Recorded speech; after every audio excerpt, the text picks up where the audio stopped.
मातृतीर्थ सिंदखेड राजा बुलढाणा येथे 428वा जिजाऊ जन्मोत्सव खूप उत्साहात साजरा झाला।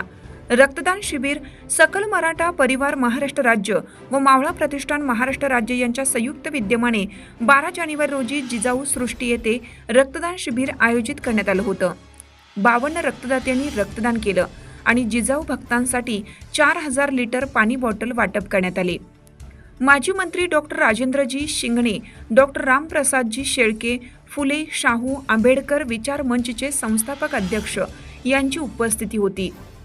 मावळा प्रतिष्ठानचे संस्थापक अध्यक्ष श्री रावसाहेब कोल्हे पाटील सर, गंगाधर जाधव साहेब, गणेशराव कोल्हे पाटील, दत्ता पाटील शेरे, सुधाम कव्हळे, सतीश बनकर, सचिन भागिले, गणेश कव्हळे, विजय शेरे, अनिल शेरे, ज्ञानेश्वर कव्हळे, राजू मस्के, विष्णू कव्हळे, संदीप मस्के, सुधाम कव्हळे, अमर सोनुसे, परमेश्वर कोल्हे, बद्रीनाथ कोल्हे आदींनी परिश्रम घेतलं।